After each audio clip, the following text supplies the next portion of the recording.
بسم اللہ الرحمن الرحیم۔ السلام علیکم ناظرین، آج کی ویڈیو میں آپ کو بتاؤں گی کہ کیسے معجزۂ مولائے مشکل کشا حضرت علی رضی اللہ تعالیٰ عنہ نے لکڑہارے کی مشکل آسان کی۔ شہر ایران میں ایک لکڑہارا رہتا تھا جو بہت ہی غریب تھا۔ وہ لکڑیاں بیچ کر اپنا اور اپنے بال بچوں کا گزارا کرتا تھا۔ ایک دن اپنی لڑکی سے کہنے لگا کہ بیٹی ہمسائے کے گھر سے سگریٹ سلگا لو۔ جب لڑکی سگریٹ سلگانے کے لیے گئی تو اس نے دیکھا کہ ہمسائی عورت کلیجی بھون رہی تھی۔ اس لڑکی کا دل کلیجی کھانے کو چاہا، لیکن اس عورت نے توجہ نہ کی۔ لڑکی نے دروازے سے باہر آ کر سگریٹ کو بجھایا اور پھر سگریٹ سلگانے کے لیے اندر چلی گئی۔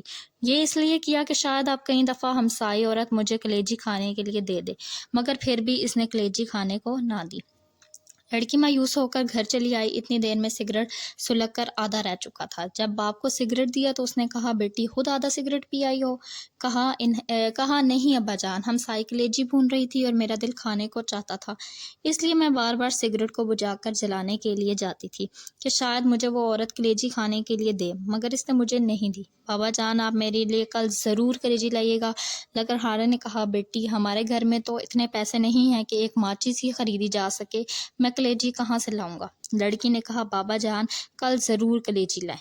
لکڑہارے نے کہا، اچھا بیٹی 2 دن کچھ نہ کھاؤ، میں 2 دن کی لکڑیاں جمع کر کے بیچوں گا اور تم کو کلیجی لا دوں گا۔ لڑکی نے بھی منظور کر لیا۔ لکڑہارا جنگل میں جا کر لکڑیاں جمع کر کے رکھ آیا۔ دوسرے دن جب جنگل میں گیا تو دیکھا کہ لکڑیاں جو اس نے جمع کی تھی جل کر راکھ ہو چکی تھی۔ وہ رونے لگا، روتے روتے غش کر گیا۔ عالم غش میں دیکھا کہ ایک نقاب پوش کھڑے ہیں اور زمین سے چند سنگریزے اٹھا کر کہتے ہیں کہ یہ لو، جب ان کو بھناؤ تو مشکل کشا کا ختم ضرور دلوانا۔ جب لکڑہارا ہوش میں آیا تو دیکھا کہ وہ سنگریزے اس کے ہاتھ میں تھے۔ اس نے وہ جیب میں ڈالے اور گھر چلا آیا۔ گھر جا کر دروازے کے پیچھے چھپ رہا۔ بیٹی نے دیکھا کہ باپ کو گئے ہوئے دیر ہو گئی ہے۔ وہ باہر آئی، دیکھا کہ باپ دروازے کے پیچھے چھپا ہوا ہے۔ کہا، بابا جان اندر آ جائیے۔ باپ نے کہا، بیٹی مجھے تم سے شرم آتی ہے، یہ وعدہ کر کے کیا تھا کہ تمہارے لیے ضرور کلیجی لاؤں گا، لیکن تمام لکڑیاں جل کر راکھ ہو گئی ہیں۔ بیٹی نے کہا، بابا جان آپ اندر آ جائیں، خداوند کریم ہمیں بہت کچھ دے گا۔ جب شام ہوئی لکڑہارے نے جیب میں ہاتھ ڈالا، وہی سنگریزے نکال کر بیٹی کو دیے کہ لو بیٹا ان سے کھیلو۔ لڑکی نے لے کر ایک کمرے میں پھینک دیے۔ اگلی صبح جب لکڑی کی بیوی نماز پڑھنے کے لیے اٹھی تو دیکھا کہ کمرے میں ہر طرف روشنی ہی روشنی دکھائی دیتی ہے۔ ڈر کر باہر آئی تو لکڑہارے سے کہا کہ ہمارے کمرے میں ہر طرف آگ لگی ہوئی ہے۔ لکڑہارے نے کہا، کمرے میں جواہرات چمک رہے ہیں۔ اس نے اس پر چادر ڈال دی۔ صبح ایک ہیرا لے کر جوہری کے پاس گیا اور کہا، یہ ہیرا تم خرید لو، اس کی قیمت مجھے دے دو۔ جوہری بیش قیمت ہیرا دیکھ کر حیران رہ گیا۔ لکڑہارے سے کہا، گھر سے بوریاں لے آؤ، جس قدر تم سے اٹھائی گئی جائیں بھر کر لے جاؤ، یہ اس ہیرے کی قیمت ہے۔ لکڑہارے سے جس قدر بوریاں اٹھائی گئی وہ لے گیا اور زمین خریدی جہاں مولا مشکل کشا نے اس سنگریزے دیے تھے۔ اس نے وہاں ایک نہایت ہی شاندار محل بنوایا جس میں نہایت آرام اور آسائش کی زندگی بسر کرنے لگا۔ ایک دن لکڑہارا اپنی بیوی سے کہنے لگا، اب مجھ پر حج واجب ہو گیا ہے، میں حج کرنے جا رہا ہوں، میرے بعد میں ہر مہینے مولا مشکل کشا کا ختم ضرور دلوانا۔ چند دنوں کے بعد لکڑہارے کی بیوی نے اپنی بیٹی سے کہا، جاؤ 7 قسم کی مٹھائی لاؤ، اس پر مولا مشکل کشا کا ختم دلائیں۔ بیٹی نے کہا، اماں اب تو ہم بہت ہی امیر ہو گئے ہیں، ہم نہیں رنگ رنگ کی مٹھائی پر ختم دلاتے۔ والدہ خاموش ہو رہی۔ کچھ دنوں کے بعد دونوں ماں بیٹی حمام میں غسل کرنے کے لیے گئی کہ یکایک ہوا کہ حمام کو خالی کیا جائے، کیونکہ بادشاہ کی ملکہ اور بیٹی حمام میں غسل کرنے کے لیے تشریف لا رہی ہیں۔ چنانچہ سب لوگ چلے گئے، لیکن لکڑہارے کی بیٹی اور بیوی نہ گئی۔ انہوں نے کہا کہ ہم تو ملکہ سے بھی زیادہ امیر ہیں، ہم نہیں جائیں گے۔ اسی اثنا میں ملکہ اور شہزادی تشریف لائے۔ انہوں نے سنا ہوا تھا کہ ایک لکڑہارا بہت ہی امیر ہو گیا ہے۔ جب لکڑہارے کی لڑکی حمام سے باہر نکلی تو شہزادی نے دیکھا اس کے گلے میں بہت ہی قیمت کے موتیوں کا ہار ہے۔ شہزادی نے پوچھا کہ یہ ہار تم نے کہاں سے لیا؟ لکڑہارے کی لڑکی نے کہا، آؤ ہم تم سہیلیاں بن جائیں، یہ ہار تم لے لو، میں گھر میں جا کر اور پہن لوں گی۔ شہزادی نے کہا، ہم تم سہیلیاں بن گئی ہیں اس لیے تم ہمارے گھر ضرور آیا کرو۔ ایک دن لکڑہارے کی لڑکی شہزادی سے ملنے کے لیے گئی تو شہزادی غسل کر رہی تھی۔ جب غسل کر کے باہر آئی تو نوکرانی سے کہا کہ کھونٹی سے میرا ہار بھی لاؤ۔ نوکرانی نے کھونٹی پر ہار دیکھا تو غائب تھا۔ شہزادی کو بلایا گیا۔ اس نے لکڑہارے کی بیوی اور بیٹی سے پوچھ گچھ کی تو انہوں نے کہا کہ جب ہم غریب تھے ہم نے اس وقت بھی چوری نہیں کی، اب ہم نے چوری کیوں کرنی تھی؟ لیکن بادشاہ کو یقین نہ آیا۔ اس وقت حکم دیا کہ دونوں ماں بیٹی کو قید میں ڈال دو۔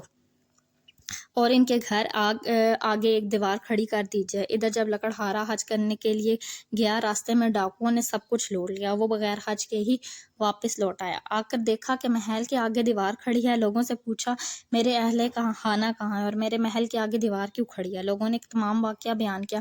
لکڑہارا بادشاہ کے پاس آیا، تمام ماجرانہ بادشاہ سے کہا کہ چوری تو انہوں نے اس وقت بھی نہ کی تھی جب ہم بہت غریب تھے، اب کیوں کرنی تھی؟ بادشاہ کسی طرح نہ مانا۔ لکڑہارے نے کہا اگر ان کو قید سے رہا نہیں کریں گے تو مجھ کو بھی قید کر لیں، کیونکہ میری غیرت یہ گوارا نہیں کرتی کہ میری بیوی اور بیٹی قید میں رہیں اور میں گھر میں بیٹھوں۔ چنانچہ لکڑہارے کو بھی قید کر لیا گیا۔ جب رات ہوئی، لکڑہارے نے اپنی بیوی اور بیٹی کو بلایا، پوچھا کہ میرے جانے کے بعد مولا مشکل کشا کا ختم دلاتی رہی ہو؟ انہوں نے کہا نہیں۔ لکڑہارے نے کہا بس یہ اسی کوتاہی کی سزا ہے۔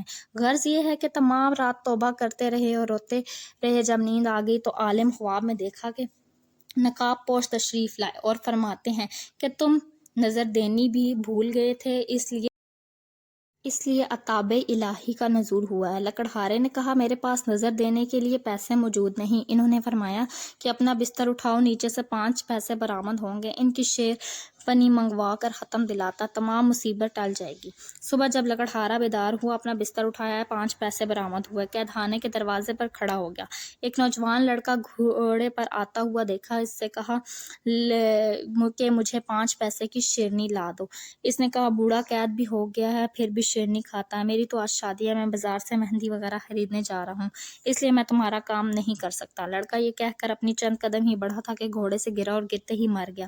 جب لڑکے کے باپ کو معلوم ہوا کہ میرا جوان بیٹا مر گیا تو وہ روتا ہوا قید خانے کے دروازے سے گزرا۔ لکڑہارے نے وہی سوال کیا کہ مجھے 5 پیسے کی شیرنی لا دو۔ اس آدمی نے کہا میرے ساتھ جو ہونا تھا وہ ہو گزرا ہے، میں کیوں نہ اس قیدی کا کام کر جاؤں؟ چنانچہ اس نے شیرنی لا کر دی، اس پر ملا مشکل کشا کا ختم دلایا۔ لکڑہارے نے اس آدمی سے پوچھا کہ تم اتنے آزاد کیوں ہو؟ اس نے کہا کہ میرا جوان لڑکا مر گیا ہے اور آج اس کی شادی تھی۔ لکڑہارے نے کچھ شیرنی اسے دی اور کہا کہ اس کو پانی میں حل کر کے لڑکے کے منہ میں ڈال دیا۔ چنانچہ اس آدمی نے ایسا ہی کیا۔ جو ہی پانی کا قطرہ لڑکے کے حلق میں اترا، کلمہ پڑھتا ہوا اٹھ بیٹھا۔ ادھر دوپہر کے وقت جب بادشاہ کھانا کھانے کے لیے بیٹھا تو دیکھا کہ ایک خوبصورت چڑیا منہ میں ہار لیے آ رہی ہے۔ چڑیا نے ہار اس کھونٹی پر لٹکا دیا۔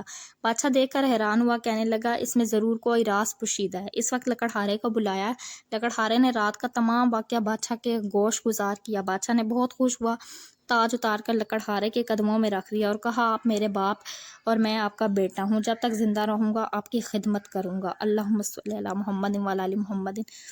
پروردگار عالم بطفیل اپنے حبیب و کرم حضرت محمد صلی اللہ علیہ وسلم اور ان کی آل پاک خصوصاً حضرت علی شیر خدا مشکل کشائے دو جہاں جس طرح لکڑہارے کی مشکل کو حل فرمایا، اسی طرح تمام مومنین و مومنات کی دینی دنیاوی جائز حاجات کو برلا اور ہمیں درستی ایمان اور فلاح دارین عطا فرما۔ آمین۔